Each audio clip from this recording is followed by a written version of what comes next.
Uang beredar saat ini hanya 44% dari GDP nasional dan ini berbahaya dari kacamata orang yang mengerti ekonomi makro dan mikro di Indonesia. Maaf, informasi seperti ini memang terlihat nyinyir kepada menteri jagoan yang berprestasi internasional. Namun entah mengapa, mungkin karena nggak banyak yang paham ilmu ekonomi, maka melihat data seperti ini yang tidak membuat ekonomi bergerak ini saat ini terlihat biasa saja. Padahal kalau melihat dari indikator ekonomi seperti di awal tadi yang mendapatkan data bahwa uang beredar saat ini hanya 44% dari GDP nasional, ini artinya banyak sektor ekonomi yang sakit keras, sakit kronis. Sayangnya data seperti begini, yaitu yang 44% uang beredar, nggak banyak yang paham cara bacanya bahwa ini berbahaya bagi ekonomi sebuah negara. Malaysia, Filipina, Thailand itu 120%-an uang beredar dibandingkan GDP nasionalnya. Ini sama-sama kena COVID loh ya negaranya. Negara-negara di ASEAN ini dalam 7 tahun terakhir pertumbuhan ekonominya adalah 50%-an dibandingkan pejabat saat ini yang hanya bisa membuat 20% tumbuh dalam 7 tahun. Padahal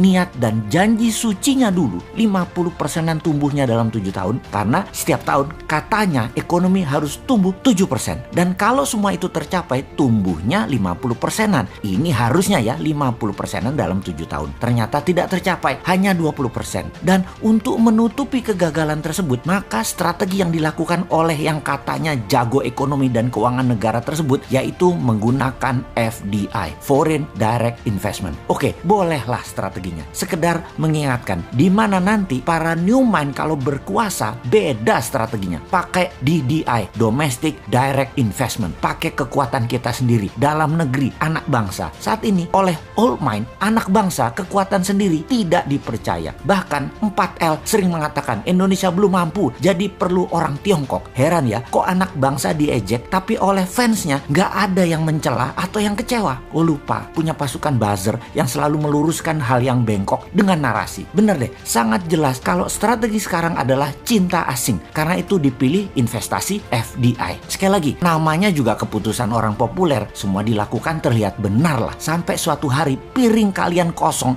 nggak ada lauk yang bisa dimakan. Baru Anda akan percaya ada masalah bernegara ekonominya. Tapi kita ini warga negara yang baik. Kita oke, setuju FDI. Coba sekarang kita kalkulasi strategi FDI itu. Setelah kita hitung FDI dana masuk dibagi jumlah penduduk Indonesia, ternyata di Indonesia hanya dapat $100 per orang FDI-nya. Dibandingkan Singapura tahun lalu, FDI masuk ke Singapura adalah $19.000 per orangnya.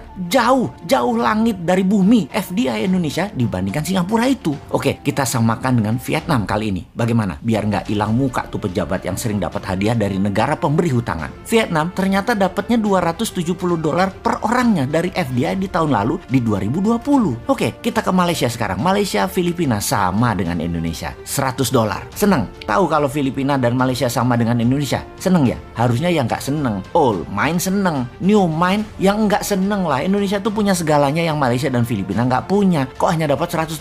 Lalu apa strateginya? Ya kembali ke klasik. Karena old mind bisanya cuma satu, yaitu hutang lagi. Oke, mau lihat dari kacamata mana indikator ekonominya sekarang? Bagaimana kalau kita lihat dari pertumbuhan kredit? Tiap tahun harusnya kredit disalurkan itu tumbuhnya 15% dibanding tahun sebelumnya. Di mana 15% itu pasti akan menumbuhkan 7%-an ekonomi. Namun, beberapa tahun belakangan ini, kredit hanya 2-3% pertumbuhannya. Ya bagaimana ekonomi mau tumbuh 7%?